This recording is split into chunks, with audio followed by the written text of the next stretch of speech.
ನಮಸ್ತೆ friends, V fashion ಚಾನಲ್ಗೆ ಸ್ವಾಗತ. ನಾನು ವಿಜಯಲಕ್ಷ್ಮಿ. ಇವತ್ತಿನ ಟಾಪಿಕ್ ಅಲ್ಲಿ ಫಿಟ್ಟಿಂಗ್ ಸ್ಟಿಚ್ ಹೇಗೆ ಹಾಕೋದು ಅಂತ. ಕೆಲವರಿಗೆ ಸ್ಟ್ರೈಟ್ ಬರಲ್ಲ, ಅಂಕು ಬರುತ್ತೆ. ಸೊ ಇದೆಲ್ಲ ಪ್ರಾಬ್ಲಮ್ ಇರುತ್ತೆ. ಬಟ್ ಕೆಲವರು ಮೈಂಡ್ ಅಲ್ಲಿ ಏನ್ ಅನ್ಕೊಂಡಿದೆ, ಫಿಟ್ಟಿಂಗ್ ಸ್ಟಿಚ್ ಹಾಕೋದೇ ಪ್ರಾಬ್ಲಮ್ ಅನ್ಕೊಂಡಿದ್ದಾರೆ. ಸೊ ಅದ್ರದ್ದು ಎಲ್ಲಿ ತಪ್ಪಾಗುತ್ತೆ, ನೀವು ಎಲ್ಲಿ ಸರಿ ಮಾಡ್ಕೊಬೇಕು, ಇದ್ರ ಬಗ್ಗೆ ಎಲ್ಲ ಡೀಟೇಲ್ ಆಗಿ ಹೇಳ್ತಾ ಇದೀನಿ. ಸೊ ಬನ್ನಿ ಟಾಪಿಕ್ ಶುರು ಮಾಡಕ್ ಮುಂಚೆ ಚಾನಲ್ಗೆ ಯಾರಾದ್ರೂ ಹೊಸದಾಗಿ ಎಂಟ್ರಿ ಆಗಿದ್ರೆ ದಯವಿಟ್ಟು ಚಾನಲ್ ನ ಸಬ್ಸ್ಕ್ರೈಬ್ ಮಾಡಿ, ಆದಷ್ಟು ವಿಡಿಯೋನ ಶೇರ್ ಮಾಡಿ. ಏಪ್ರಿಲ್ 26ನೇ ತಾರೀಕಿಂದ blouse back neck design course ಶುರುವಾಗ್ತದೆ. ಸೊ ಯಾರಿಗೆಲ್ಲ ಸೇರ್ಕೊಳ್ಳೋ ಇಂಟ್ರೆಸ್ಟ್ ಇದೆ ಅಂತವರು ಸ್ಕ್ರೀನ್ ಮೇಲೆ ಹೋಗ್ತಿರೋ ನಂಬರ್ಗೆ ವಾಟ್ಸ್ಆಪ್ ಮಾಡಿ, ಪೇ ಮಾಡಿ ರಿಜಿಸ್ಟರ್ ಮಾಡ್ಕೊಳ್ಳಿ. ಡಿಸೈನ್ ಕೋರ್ಸ್ ಅಲ್ಲಿ ನಾ ಏನೇನೆಲ್ಲ ಹೇಳ್ಕೊಡ್ತೀನಿ ಅಂತ ವಿಡಿಯೋ ಅಪ್ಲೋಡ್ ಮಾಡಿದೀನಿ, ಆಲ್ರೆಡಿ ಯೂಟ್ಯೂಬ್ ಅಲ್ಲಿ ಇದೆ, ನೋಡಿ. ಇನ್ ಕೇಸ್ ಸಿಕ್ಕಿಲ್ಲ ಅಂತ ಅಂದ್ರೆ ಸ್ಕ್ರೀನ್ ಮೇಲೆ ಹೋಗ್ತಿರೋ ನಂಬರ್ಗೆ ವಾಟ್ಸ್ಆಪ್ ಮಾಡಿ ಡಿಸೈನ್ ಕೋರ್ಸ್ ಡೀಟೇಲ್ಸ್ ಕೊಡಿ ಅಂತ ಕೇಳಿದ್ರೆ ಖಂಡಿತ ಅಲ್ಲೂ ಕೂಡ ವಿಡಿಯೋ ಕಳ್ಸಿಕೊಡ್ತೀವಿ. ನೀವು ನೋಡಿ ಡಿಸಿಷನ್ ತಗೊಳ್ಬಹುದು. ಸಿಂಪಲ್ ಆಗಿ ಹೇಳ್ಬೇಕಂದ್ರೆ ಇದರಲ್ಲಿ 20 ತರ ಬ್ಯಾಕ್ ನೆಕ್ ಶೇಪ್ಸ್ ಹಾಗೆ 20 ತರ ಪ್ಯಾಚ್ ವರ್ಕ್ ಡಿಸೈನ್ಸ್, ಟೋಟಲ್ 40 ನಿಮಗೆ ಕಲಿಯೋಕೆ ಸಿಗುತ್ತೆ. ಅದಾದ್ಮೇಲೆ ಒಂದು embroidery blouse complete cutting and stitching, full mark ಹಾಕೋದ್ರಿಂದ ಹಿಡಿದು ಕಟಿಂಗ್ ಮಾಡೋದ್ರಿಂದ ಹಿಡಿದು ಸ್ಟಿಚಿಂಗ್ ಮಾಡೋದ್ರಿಂದ ಹಿಡಿದು ಫುಲ್ ಕಂಪ್ಲೀಟ್ ಆಗಿ ನಿಮಗೆ ಕ್ಲಾಸ್ ಸಿಗುತ್ತೆ. ಎಲ್ಲದಕ್ಕೂ ನೋಟ್ಸ್ ಇರುತ್ತೆ, ಎಲ್ಲದಕ್ಕೂ ಮೆಷರ್ಮೆಂಟ್ಸ್ ಇರುತ್ತೆ. ಸೊ ಯಾವುದು ನಿಮ್ಗೆ ಮಿಸ್ ಆಗಲ್ಲ. ಸೊ ಇಷ್ಟು ಕಡಿಮೆ ಅಮೌಂಟ್ ಅಲ್ಲಿ ಇಷ್ಟು ವೆರೈಟೀಸ್ ನ ಹೇಳ್ಕೊಡ್ತಾ ಇದೀನಿ. ಸೊ ಇದನ್ನ ದಯವಿಟ್ಟು ಯುಟಿಲೈಸ್ ಮಾಡ್ಕೊಳ್ಳಿ ಅಂತ ಹೇಳ್ತಾ, ಸೊ ಬನ್ನಿ ನಮ್ಮ ಟಾಪಿಕ್ ನ ಶುರು ಮಾಡೋಣ. ಸೊ ಫಿಟ್ಟಿಂಗ್ ಸ್ಟಿಚ್ ಸ್ಟ್ರೈಟ್ ಏನಿಗೆ ಬರಲ್ಲ. ಸೊ ಫಸ್ಟ್ ಒಂದು ಫಿಟ್ಟಿಂಗ್ ಸ್ಟಿಚ್ ಸ್ಟ್ರೈಟ್ ಏನಿಗೆ ಬರಲ್ಲ ಅಂತ ಅದಕ್ಕೆ ನಾನು ನಿಮ್ಗೆ ಕೆಲವ್ರಿಗೆ ಯಾರು ತಪ್ಪು ಮಾಡ್ತಿದ್ದೀರಾ, ಏನಿಗೆ ಬರಲ್ಲ ಅನ್ನೋದನ್ನ ಡೀಟೇಲ್ ಆಗಿ ಹೇಳ್ಬಿಡ್ತೀನಿ. ಫಿಟ್ಟಿಂಗ್ ಸ್ಟಿಚ್ ಸ್ಟ್ರೈಟ್ ಏನಿಗೆ ಬರಲ್ಲ ಅಂದ್ರೆ, ಕಟಿಂಗ್ ಮಾಡುವಾಗ ಈ ಆರ್ಮೋಲ್ ರೌಂಡ್ ಏನಿರುತ್ತೆ, ಸೊ ಈ ಆರ್ಮೋಲ್ ರೌಂಡಿಗೆ ಮ್ಯಾಚ್ ಆಗುವ ಹಾಗೆ ನೀವು ಸ್ಲೀವ್ ಕಟಿಂಗ್ ಮಾಡ್ಕೊಬೇಕು, ಆಯ್ತಾ. ಸೊ ಇದ್ರದ್ದು ಬಾಡಿ ಕಟಿಂಗ್ ನಾನು ಅಪ್ಲೋಡ್ ಮಾಡಿದೀನಿ, front deep neck back boat neck ಅಂತ. ಹಾಗೆ ಈ ಸ್ಲೀವ್ ಕಟಿಂಗ್ ನಾನು ಅಪ್ಲೋಡ್ ಮಾಡಿದೀನಿ. ಹಾಗೆ ಇದು ಹೇಗೆ ಡಿಸೈನ್ ಮಾಡಿದೆ ಪಫ್ ಸ್ಲೀವ್ ಕಾಂಟ್ರಾಸ್ಟ್ ಕೊಟ್ಟು, ಸೊ ಅದನ್ನು ಕೂಡ ಅಪ್ಲೋಡ್ ಮಾಡಿದೀನಿ. ನೀವು ಚೆಕ್ ಮಾಡಿ ಈ ಪ್ರೀವಿಯಸ್ ವಿಡಿಯೋಸ್ ಎಲ್ಲ. ಸೊ ಇದ್ರದ್ದು ರಿಲೇಟೆಡ್ ಇರುತ್ತೆ, ಚೆಕ್ ಮಾಡಿ, ನಿಮ್ಗೆ ಅದ್ರಲ್ಲಿ ಆನ್ಸರ್ ಸಿಗುತ್ತೆ.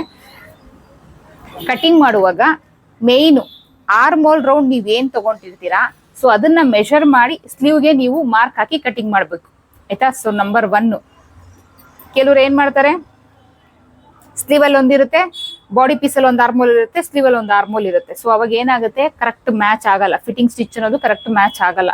ಸೊ ಅವಾಗ ಏನಾಗುತ್ತೆ, ಒಂಥರ ಉಬ್ಬದಂಗ ಆಗುತ್ತೆ, ಅಂಕು ಬರುತ್ತೆ. ಬ್ಲೌಸ್ ವೇರ್ ಮಾಡಿದಾಗ ತುಂಬಾ ಪ್ರಾಬ್ಲಮ್ ಬರುತ್ತೆ. ಸೊ ಇದೆಲ್ಲ ಇಶ್ಯೂಸ್ ಬರೋದು, ಶೋಲ್ಡರ್ ಡ್ರಾಪ್ ಆಗೋದು, ಮತ್ತೆ ಕಂಕ್ಳು ಕೆಳಗಡೆ ಒಂಥರ ಮುದ್ದೆ ತರ ಆಗೋದು, ಇದೆಲ್ಲ ಪ್ರಾಬ್ಲಮ್ ಬರೋದು ಇದರಿಂದಾನೆ. ಆರ್ಮೋಲ್ ರೌಂಡ್ ಗೆ ಮ್ಯಾಚ್ ಆಗುವಾಗಿ ಸ್ಲೀವ್ ನ ಕಟಿಂಗ್ ಮಾಡ್ಕೊಬೇಕು. ಸೊ ಅವಾಗ ನಿಮ್ಗೆ ಎಕ್ಸಾಕ್ಟ್ ಆಗಿ ಬಂದ್ಬಿಡುತ್ತೆ, ಆಯ್ತಾ. ಸೊ ಇದು ಒಂದನೇದು. ಸೊ ಎರಡನೇದು, ಫಿಟ್ಟಿಂಗ್ ಸ್ಟಿಚ್ ನ ಹಾಕುವಾಗ್ಲೇ ಸ್ಟ್ರೈಟ್ ಆಗಿ ಹಾಕ್ಲೇಬೇಕು ಅಂತ ಹೇಳಿ ಫಿಟ್ಟಿಂಗ್ ಸ್ಟಿಚ್ ಹಾಕುವಾಗ ಅದ್ರ ಬಗ್ಗೆ ಗಮನ ಹರಿಸ್ತಾರೆ. ಕಟಿಂಗ್ ಮಾಡುವಾಗ್ಲಿ ಸ್ಟಿಚಿಂಗ್ ಮಾಡುವಾಗ್ಲಿ ಅದ್ರ ಬಗ್ಗೆ ಗಮನ ಹರಿಸಲ್ಲ. ಲಾಸ್ಟ್ ಎಂಡಿಗೆ ಬಂದಾಗ ಫಿಟ್ಟಿಂಗ್ ಸ್ಟಿಚ್ ಹಾಕುವಾಗ ಅದ್ರ ಬಗ್ಗೆ ಗಮನ ಹರಿಸಿದಾಗ ಬರಲ್ಲ. ಬಿಗ್ನರ್ಸ್ ಮಾಡೋ ತಪ್ಪೆ. ಸ್ಟ್ರೈಟ್ ಸ್ಟಿಚ್ ಬರ್ತಾ ಇಲ್ಲ, ಮೇಡಮ್ ವಿಡಿಯೋನೇ ನೋಡಿ ಮಾಡಿದೆ ಆದ್ರೂ ನಮ್ಗೆ ಈ ತರ ಬರ್ತಾ ಇದೆ. ಸೊ ಇದೆಲ್ಲ ಪ್ರಾಬ್ಲಮ್ಸ್ ಪ್ರತಿಯೊಂದನ್ನು ನೀವು ಗಮನಿಸ್ಬೇಕು. ಬರೀ ಸ್ಟ್ರೈಟ್ ಸ್ಟಿಚ್ ಮಾಡುವಾಗ, ಫಿಟ್ಟಿಂಗ್ ಸ್ಟಿಚ್ ಹಾಕುವಾಗ ಸ್ಟ್ರೈಟ್ ನೋಡ್ಕೊಳ್ಳೋದಲ್ಲ, ಕಟಿಂಗ್ ಇಂದನೂ ಫಾಲೋ ಮಾಡ್ಕೊಂಡ್ ಬರ್ಬೇಕು. ಇವಾಗ ಕಟಿಂಗ್ ಇಂದ ಫಾಲೋ ಮಾಡ್ಕೊಂಡ್ ಬಂದ್ರೆ ಫಿಟ್ಟಿಂಗ್ ಸ್ಟಿಚ್ ಹಾಕುವಾಗ ಅದು ಏನಂತ ಇದೆ ಎಲ್ಲ ಸುಮ್ನೆ ಸ್ಟ್ರೈಟ್ ಮೆಷರ್ಮೆಂಟ್ ಹಾಕ್ಬಿಟ್ಟು ಸ್ಟ್ರೈಟ್ ಸ್ಟಿಚ್ ಹಾಕಿದ್ರೆ ಅದೇ ಮುಗೀತು, ಅಲ್ಲಿ ಯಾವ್ದು ನಿಮ್ಗೆ ಪ್ರಾಬ್ಲಮ್ ಬರಲ್ಲ. ಮೈನ್ ಕಟಿಂಗ್ ಅಲ್ಲಿ ನೀವು ನೋಡ್ಕೊಳ್ಬೇಕು, ಆಯ್ತಾ. ಸೊ ಅದಾದ್ಮೇಲೆ ಸ್ಲೀವ್ ಅಟ್ಯಾಚ್ ಮಾಡುವಾಗ್ಲೂ ಸ್ವಲ್ಪ ನೀವು ಒಂದಷ್ಟು ಫಾಲೋ ಮಾಡಬೇಕು. ಸುಮಾರಷ್ಟು ವಿಡಿಯೋದಲ್ಲಿ ಹೇಳಿದೀನಿ, ಆದ್ರೂ ಹೊಸದಾಗಿ ಎಂಟ್ರಿ ಆಗ್ತಿರೋರು ಕಮೆಂಟ್ ಹಾಕ್ತಾನೆ ಇರ್ತಾರೆ, ಮೇಡಮ್ ಇದ್ರ ಬಗ್ಗೆ ವಿಡಿಯೋ ಮಾಡಿ ಅಂತ. ಸೊ ಅವ್ರು ಹಳೆ ವಿಡಿಯೋ ಎಲ್ಲ ತೆಗೆದು ನೋಡಲ್ಲ. ಹಾಗಾಗಿ ಇವತ್ತು ಡೀಟೇಲ್ ಆಗಿ ಪ್ರತಿಯೊಂದು ವಿಷಯದ ಬಗ್ಗೆನೂ ಹೇಳ್ಕೊಟ್ಬಿಡೋಣ ಅಂತ ಈ ವಿಡಿಯೋ ಮಾಡ್ತಾ ಇರೋದು, ಓಕೆನಾ. ಸೊ ಇವಾಗ ಫಸ್ಟ್ ಗೆ ಸ್ಲೀವ್ ಅಟ್ಯಾಚ್ ಮಾಡ್ಕೊಳ್ಳೋಣ. ನೋಡಿ, ಇಲ್ಲಿ ನಾನು ಪಫ್ ಸ್ಲೀವ್ ಡಿಸೈನ್ ಮಾಡಿದೀನಿ. ಆದ್ರೂ ಈ ರೀತಿ ಪಫ್ ಸ್ಲೀವ್ ಡಿಸೈನ್ ಮಾಡಿದಾಗ ಸೊ ಇದು ಅಟ್ಯಾಚ್ ಮಾಡ್ಕೊಳ್ಳೋವಾಗ ಏನಾಗುತ್ತೆ, ಇದು ಆಗಲ್ಲ, ಇದು ಕಡಿಮೆ, ಈ ತರ ಎಲ್ಲ ಪ್ರಾಬ್ಲಮ್ ಆಗಿ ಸ್ಲೀವ್ ಚಿಕ್ಕದು ಅಥವಾ ದೊಡ್ಡದು ಬರೋ ಚಾನ್ಸ್ ಇರುತ್ತೆ. ಸೊ ಆ ತರ ಬರ್ದಿರೋ ಹಾಗೆ ಹೇಗೆ ನಾವು ಈ ರೀತಿ ಡಿಸೈನ್ ಮಾಡೋದು ಅನ್ನೋದನ್ನ ವಿಡಿಯೋ ಅಪ್ಲೋಡ್ ಮಾಡಿದೀನಿ. ದಯವಿಟ್ಟು ಮರೆಯೋದನ್ನ ನೋಡ್ಬೇಡಿ, ಕಲ್ತ್ಕೊಳ್ಳಿ. ನಿಮ್ಗೆ ಎಲ್ಲಿ ಹೋದ್ರೂ ಇಷ್ಟು ಕ್ಲಿಯರ್ ಆಗಿ ಹೇಳ್ಕೊಡೋರು ಸಿಗಲ್ಲ. ನೀವು ಆಫ್ಲೈನ್ ಕ್ಲಾಸ್ ಹೋದ್ರು ಇಷ್ಟು ಕ್ಲಿಯರ್ ಆಗಿ ನಿಮ್ಗೆ ಕ್ಲಾಸಸ್ ಸಿಗಲ್ಲ. ನಾನು ಅಷ್ಟು ಕ್ಲಿಯರ್ ಆಗಿ ಕ್ಲಾಸ್ ಮಾಡಿದೀನಿ. ದಯವಿಟ್ಟು ವಿಡಿಯೋ ಹುಡುಕ್ಬಿಟ್ಟು ನೋಡಿ, ಆಯ್ತಾ. ಸೊ ಈ ಸ್ಲೀವ್ ಎಲ್ಲ ಮಾಡ್ಕೊಂಡಿದೀನಿ, ಕರೆಕ್ಟ್ ಆಗಿ ಬರ್ತಿದೆ. ಆದ್ರೂ ನಾನು ನಿಮ್ಗೆ ಒಂದ್ಸರಿ ತೋರಿಸ್ಬೇಕಲ್ವಾ ಅದು ಹೇಗೆ ಬರ್ತಿದೆ ಅಂತ ಹೇಳಿ, ಸ್ಲೀವ್ ಕರೆಕ್ಟ್ ಆಗಿ ಬರ್ತಿದೆ ಇಲ್ವಾ ಅಂತ. ಸೊ ನೋಡಿ, ಇಲ್ಲಿ ನಾಚ್ ಹಾಕೊಂಡಿರ್ತೀವಿ, ಈ ಶೋಲ್ಡರ್ ಅಟ್ಯಾಚ್ ಆಗಿರತ್ತಲ್ಲ ಅಲ್ಲಿ ಕರೆಕ್ಟ್ ಆಗಿ ಇಟ್ಕೊಳ್ಳಿ. ಅದ್ರ ಮೇಲೆ ಇದನ್ನ ಈ ರೀತಿ ಇಟ್ಕೊಳ್ಳಿ. ನೋಡಿ, ಕರೆಕ್ಟ್ ಬರ್ತಾ ಇದೆ. ಸೊ ಈ ರೀತಿ ಚೆಕ್ ಮಾಡ್ಕೊಂಡು ಫಸ್ಟ್ ಗೆ ನೀವು ಸ್ಲೀವ್ ಅಟ್ಯಾಚ್ ಮಾಡಬೇಕು. ಸ್ಲೀವ್ ಅಟ್ಯಾಚ್ ಮಾಡಕ್ ಮುಂಚೆ ನೀವು ಇನ್ನೊಂದು ನೀವು ಗಮನ ಹರಿಸಲೇಬೇಕಾಗಿರೋದು ಅಂತ ಅಂದ್ರೆ, ಇಲ್ಲಿ ಈ ಬಾಡಿ ಪೀಸ್ ಬ್ಯಾಕ್ ಮತ್ತೆ ಫ್ರಂಟ್ ಪಾರ್ಟ್ ಎರಡು ಈಕ್ವಲ್ ಆಗಿದೆಯಾ ಅಂತ ಹೇಳಿ ನೀವು ನೋಡ್ಕೊಳ್ಬೇಕು. ಕೆಲವರು ಸ್ಲೀವ್ ಅಟ್ಯಾಚ್ ಮಾಡುವಾಗ ಏನ್ ಮಾಡ್ತಾರೆ, ಪ್ಲಸ್ ಪಾಯಿಂಟ್ ಬರಲ್ಲ. ಪ್ಲಸ್ ಪಾಯಿಂಟ್ ಬರ್ಲಿಕ್ಕೆ ಇರೋದಕ್ಕೆ ಕಾರಣ ಈ ಫ್ರಂಟ್ ಮತ್ತೆ ಬ್ಯಾಕ್ ಎರಡು ಏರುಪೇರು ಇರುವಂತದ್ದು. So main reason. ಅದಾದ್ಮೇಲೆ ಸ್ಲೀವ್, ಇನ್ನೊಂದು ಈ ಸ್ಲೀವ್ ಹತ್ರ ನೋಡಿ, ಇಲ್ಲಿನೂ ಅಷ್ಟೇ ಏರುಪೇರು ಇರಬಾರ್ದು, ಇಲ್ಲೂ ಅಷ್ಟೇ ನಿಮ್ಗೆ ಲೆವೆಲ್ ಆಗಿರ್ಬೇಕು. ಸೊ ಇದು ನೋಡ್ಕೊಳ್ಳಿ ಆಯ್ತಾ. ಸೊ ಅದನ್ನ ನೋಡ್ಕೊಂಡು ನೀವು ಸ್ಲೀವ್ ಅಟ್ಯಾಚ್ ಮಾಡಿದ್ರೆ ನಿಮ್ಗೆ ಪ್ಲಸ್ ಪಾಯಿಂಟ್ ಅನ್ನೋದು ಸಖತ್ತಾಗಿ ಬರುತ್ತೆ. ಏನಲ್ಲಿ ನೀವು ಕೂರ್ಸೋದೇ ಬೇಡ, ತನ್ನಷ್ಟಕ್ಕೆ ತಾನೇ ಬರುತ್ತೆ. ಈಗ ಈ ನಾಚನ್ನ ಈ ಶೋಲ್ಡರ್ ಅಟ್ಯಾಚ್ ಮೇಲೆ ಇಟ್ಟು, ಸೊ ಇಲ್ಲಿಂದ ಇದನ್ನ ಈ ರೀತಿ ಚೆಕ್ ಮಾಡ್ಕೊಂಡು ಸ್ಲೀವ್ ಅಟ್ಯಾಚ್ ಮಾಡಕ್ಕೆ ಶುರು ಮಾಡೋಣ. 1/2 ಇಂಚ್ ಮಾರ್ಜಿನ್ ಅಲ್ಲಿ ಸ್ಲೀವ್ ಅಟ್ಯಾಚ್ ಮಾಡ್ಕೊಳ್ಳಿ.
ಇನ್ನೊಂದು ಸೈಡ್ ಸ್ಲೀವ್ನು ಅಟ್ಯಾಚ್ ಮಾಡ್ಕೊಂಡ್ಬಿಡೋಣ.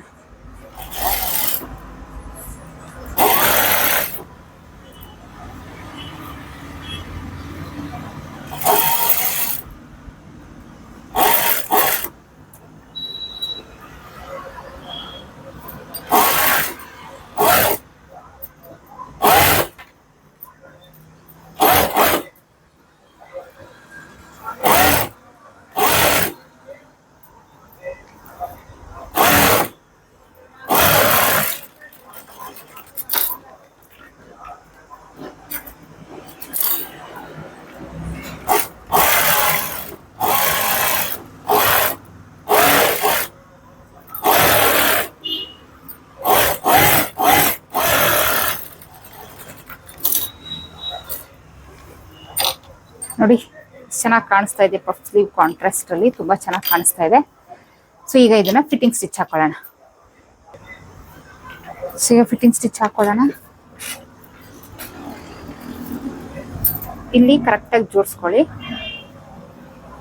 ಅದಾದ್ಮೇಲೆ ನೋಡಿ ಈ ತರ ಇಟ್ಕೊಂಡಂಗ ಹೀಗೆ ಬಂದ್ಬಿಡ್ಬೇಕು. ನೋಡಿ ಇಲ್ಲಿ ಇಲ್ಲೊಂದು ಕೈ ಇಟ್ಕೊಂಡಿದೀನಿ, ಇಲ್ಲೊಂದು ಕೈ ಇಟ್ಕೊಂಡಿದೀನಿ. ಇಲ್ಲಿ ಅದು ತನ್ನಷ್ಟಕ್ಕೆ ತಾನೇ ಪ್ಲಸ್ ಪಾಯಿಂಟ್ ಅನ್ನೋದು ಬಂದಿದೆ. ನಾನು ಯಾವ ಸ್ಟಿಚ್ ಹಾಕಿಲ್ಲ, ಏನಿಲ್ಲ, ಜಸ್ಟ್ ನಾನು ಇಲ್ಲಿ ಇಟ್ಕೊಂಡಿರೋದು. ಸೊ ಇದಕ್ಕೆಲ್ಲ ಇದಿಷ್ಟು ಫಾಲೋ ಮಾಡಬೇಕು.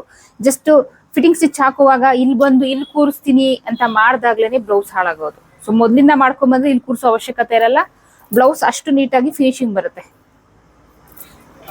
ಸೊ ಈಗ ನಾವು ಸ್ಲೀವ್ ರೌಂಡ್ ನ ಹಾಕೊಳ್ಳೋಣ. ಇವ್ರದ್ದು ತೋಳಿನ ಸುತ್ತಳತೆ ಬಂದು 7 ಇಂಚು. 7 ಇಂಚಿಗೆ ಮಾರ್ಕ್ ಹಾಕ್ತೀನಿ. ಅದಾದ್ಮೇಲೆ ಇವ್ರದ್ದು ಚೆಸ್ಟ್, ಅಪ್ಪರ್ ಚೆಸ್ಟ್ ಮೆಷರ್ಮೆಂಟ್.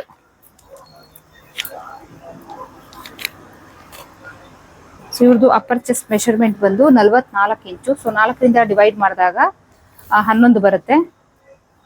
11 ಇಂಚಿಗೆ ನಾನಿಲ್ಲಿ ಮಾರ್ಕ್ ಹಾಕೊಳ್ತೀನಿ. ಅದಾದ್ಮೇಲೆ ಇವ್ರದ್ದು ಸೊಂಟದ ಸುತ್ತಳತೆ ಬಂದು 35 ಇಂಚು. 4ರಿಂದ ಡಿವೈಡ್ ಬೈ ಮಾಡಿದಾಗ 8.25 ಆಗುತ್ತೆ. ಸೊ ಇಲ್ಲಿ ನಾನು 8.25 ಇಂಚಿಗೆ ಮಾರ್ಕ್ ಹಾಕ್ತೀನಿ. ನೋಡಿ, ಸೊ ಈ ಮಾರ್ಕ್ಗಳು ನೋಡಿದ್ರೆ ಗೊತ್ತಾಗ್ತಿದೆ ನಿಮ್ಗೆ ಸ್ಟ್ರೈಟ್ ಬರುತ್ತೆ ಸ್ಟಿಚ್ಚು ಅಂತ. ಸೊ ಎಲ್ಲೂ ಏನು ನೀವು ಅಡ್ಜಸ್ಟ್ ಮಾಡೋ ಹಾಗೆ ಇಲ್ಲ. ಮತ್ತೆ ಪ್ಲಸ್ ಪಾಯಿಂಟು ಅಷ್ಟೇ ನೀಟಾಗಿ ಕೂತ್ಕೊಳ್ಳುತ್ತೆ. ನೋಡಿ ಇವಾಗ ನಿಮ್ಗೆ ಇನ್ನೂ ನೀಟಾಗಿ ಕಾಣಿಸ್ತಾ ಇರುತ್ತೆ. ಜಸ್ಟ್ ನಾನು ಎಂಡಲ್ಲಿ ಇಟ್ಕೊಂಡಿದ್ದೀನಿ. ಸೊ ಇದು ಏನಿದೆ ಈ ಕಚ್ಚಾ ನಾವು ಸ್ಲೀವ್ ಅಟ್ಯಾಚ್ ಮಾಡೋದು, ಇದು ಮೇಲಕ್ಕೆ ಟರ್ನ್ ಆಗ್ಬೇಕು. ಹಿಂಗ್ ಟರ್ನ್ ಮಾಡಬೇಡಿ, ಇದು ಮೇಲಕ್ಕೆ ಟರ್ನ್ ಆಗಲಿ. ನೋಡಿ ಇಲ್ಲಿ ಮಾರ್ಕ್ ಹಾಕಿದ್ದೀನಲ್ಲ, ಆ ಮಾರ್ಕ್ ಮೇಲೆ ಸ್ಟಿಚ್ ಹಾಕೊಂಡು ಆಮೇಲೆ ಇದನ್ನ ಈ ರೀತಿ ಇಟ್ಕೊಂಡು ಸ್ಟ್ರೈಟ್ ಸ್ಟಿಚ್ ಹಾಕಿ. ನೋಡಿ ಎಕ್ಸಾಕ್ಟ್ ಆಗಿ ಬಂದಿದೆ. ಸೊ ಇಲ್ಲಿಂದ ನಾನು 11 ಇಂಚಿಗೆ ಮಾರ್ಕ್ ಹಾಕಿದ್ದೀನಿ. ಇವ್ರದ್ದು ತೋಳಿನ ಸುತ್ತಳತೆ ಏನಿದೆ ಮಾರ್ಕ್ ಹಾಕಿದ್ದೀನಿ. ಅದಾದ್ಮೇಲೆ ಇವ್ರದ್ದು ಸೊಂಟದ ಸುತ್ತಳತೆ ಏನಿದೆ ಮಾರ್ಕ್ ಹಾಕಿದ್ದೀನಿ. ಸೊ ಸ್ಟ್ರೈಟ್ ಸ್ಟಿಚ್ ಬಂದಿದೆ. ನಿಮಗೆ ಸ್ಟಿಚ್ ಕಾಣಿಸ್ತಾ ಇಲ್ಲ ಅಂದ್ರೆ ಸ್ಟಿಚ್ ಮೇಲೆ ನಾನು ಮಾರ್ಕ್ ಹಾಕಿ ತೋರಿಸ್ತೀನಿ ನೋಡಿ. ಎಕ್ಸಾಕ್ಟ್ ಸ್ಟ್ರೈಟ್ ಸ್ಟಿಚ್ ಬಂದಿದೆ. ಸೊ ಇದಕ್ಕೆಲ್ಲ ನೀವು ಕಟಿಂಗ್ ಇಂದಾನು ಬರಬೇಕು. ಬರೀ ಸ್ಟಿಚಿಂಗ್ ಅಲ್ಲಿ ಬಂದ್ ಮಾಡ್ತೀವಿ ಅಂತಂದ್ರೆ ಖಂಡಿತ ಬರಲ್ಲ. ಇವ್ರದ್ದು ಆರ್ಮೋಲ್ ರೌಂಡ್ 9.5 ಇಂಚು. ಸೊ ಕರೆಕ್ಟ್ ಇದೆಯಾ ನೋಡೋಣ. ಕರೆಕ್ಟ್ ಬಂದೇ ಬರುತ್ತೆ. ಏನಕ್ಕಂದ್ರೆ ನಾನು ಇದನ್ನ ಕಟಿಂಗ್ ಅಲ್ಲೇ ಮ್ಯಾಚ್ ಮಾಡಿದ್ದೆ ನೋಡಿ. ಕರೆಕ್ಟ್ ಆಗಿ 9.5 ಬಂದು ನಿಲ್ತಾ ಇದೆ. ಸೊ ಎಕ್ಸಾಕ್ಟ್ ಆಗಿ ಬಂದಿದೆ. ಯಾವುದೇ ಕಂಪ್ಲೇಂಟ್ ಬರಲ್ಲ. ಬ್ಲೌಸ್ ನೀಟಾಗಿ ಕೂರುತ್ತೆ. ಇಷ್ಟೊತ್ತು ನಾನು ಏನ್ ಹೇಳಿದೆ ಅದಷ್ಟು ನೀವು ಫಾಲೋ ಮಾಡಿದ್ರೆ, ಇಷ್ಟೊತ್ತು ಅಂದ್ರೆ ಕಟಿಂಗ್ ಪಾರ್ಟ್ ಇಂದ ಹೇಳ್ಕೊಂಡು ಬಂದಿದ್ದೀನಿ ನಾನು.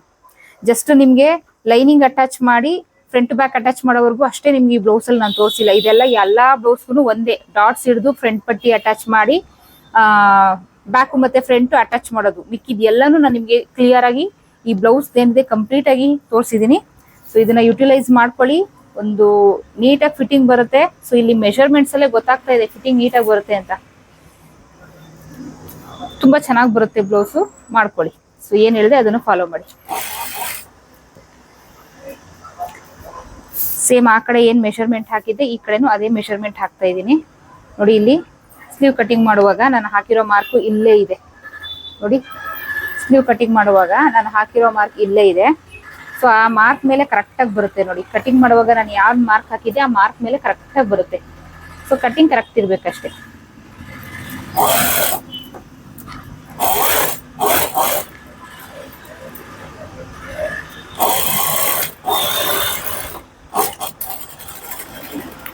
ನೋಡಿ ಇಲ್ಲಿ ಕಟಿಂಗ್ ಮಾಡುವಾಗ ಹಾಕಿರೋ ಮಾರ್ಕ್ ಇದು. ಸೊ ಇಲ್ಲಿ ಸ್ಟಿಚ್ ಹಾಕಿರೋದು ನಿಮ್ ಕ್ಯಾಮ್ರಾದಲ್ಲಿ ಸ್ಟಿಚ್ ಕಾಣಿಸ್ತಾ ಇಲ್ಲ ಅಂದ್ರೆ ಸ್ಟಿಚ್ ಮೇಲೆ ಮಾರ್ಕ್ ಹಾಕಿ ತೋರಿಸ್ತೀನಿ ನೋಡಿ. ಸ್ಟ್ರೈಟ್ ಸ್ಟಿಚ್ ಬಂದಿದೆ. ಸೊ ಇಷ್ಟು ಮಾಡ್ಕೊಂಡ್ರೆ ನಿಮ್ಗೆ ಎಕ್ಸಾಕ್ಟ್ ಆಗಿ ಬಂದ್ಬಿಡುತ್ತೆ. ಇಲ್ಲಿ ಚೆಕ್ ಮಾಡ್ಕೊಳ್ಳೋಣ ಸರಿ ಇದೆಯಾ ಅಂತ ಹೇಳಿ. ಸೊ ಕಾಜಾಪಟ್ಟಿ ಹೀಗೆ ಇಟ್ಕೊಳ್ಳಿ ನೋಡಿ. ಸೊ ಈ ರೀತಿ ನೀವು ಮೆಷರ್ ಮಾಡ್ಕೊಂಡು ಚೆಕ್ ಮಾಡ್ಕೊಬೇಕು. ಸರಿ ಬಂದಿದ್ಯಾ ರಾಂಗ್ ಬಂದಿದ್ಯಾ ಅಂತ ನೋಡಿ. ಎಕ್ಸಾಕ್ಟ್ ಆಗಿ ಬಂದಿದೆ. ಸೊ ಎಲ್ಲೂ ಏರುಪೇರು ಆಗಿಲ್ಲ. ಜಸ್ಟ್ ಕಟಿಂಗ್ ನೀಟಾಗಿ ಮಾಡ್ಕೊಂಡ್ಬಿಟ್ರೆ ಸ್ಟಿಚಿಂಗ್ ಅಲ್ಲಿ ಬರೀ ಸ್ಟಿಚಿಂಗ್ ಅಷ್ಟೇ, ಇನ್ನೇನು ಇಲ್ಲ. ಮತ್ತೆ ಏನ್ ಇಷ್ಟೊತ್ತು ಫಿಟ್ಟಿಂಗ್ ಸ್ಟಿಚ್ ಹಾಕುವಾಗ ಹೇಳಿದೆ ಅದನ್ನೆಲ್ಲ ಫಾಲೋ ಮಾಡಿ. ಕಟಿಂಗ್ ಅಲ್ಲಿ ನಾನು ಏನ್ ಹೇಳಿದೀನಿ ಅದನ್ನ ಫಾಲೋ ಮಾಡಿ. ಮೇನ್ ಸ್ಲೀವ್ ಕಟಿಂಗ್ ಆ ವಿಡಿಯೋ ಮಾತ್ರ ದಯವಿಟ್ಟು ಮಿಸ್ ಮಾಡ್ದಿರಾ ನೋಡಿ. ಯಾರು ನೋಡಿಲ್ಲ ನೋಡಿ, ಓಕೆನಾ. ಸೊ ಈ ಟಾಪಿಕ್ ನಿಮ್ಗೆ ಇಷ್ಟ ಆಯ್ತು ಅನ್ಕೊಳ್ತೀನಿ. ಸೊ ಇಷ್ಟ ಆದ್ರೆ ಲೈಕ್ ಅಥವಾ ಡಿಸ್ಲೈಕ್ ಏನೋ ಕೊಡಿ. ಚಾನಲ್ ನ ಸಬ್ಸ್ಕ್ರೈಬ್ ಮಾಡೋದನ್ನ ಮರಿಬೇಡಿ. ಆದಷ್ಟು ವಿಡಿಯೋನ ಶೇರ್ ಮಾಡಿ. ಸೊ ನೆಕ್ಸ್ಟ್ ಇಂಟ್ರೆಸ್ಟಿಂಗ್ ಟಾಪಿಕ್ ಜೊತೆಗೆ ಸಿಗ್ತೀನಿ. ಅಲ್ಲಿವರೆಗೂ take care. Bye. Thank you.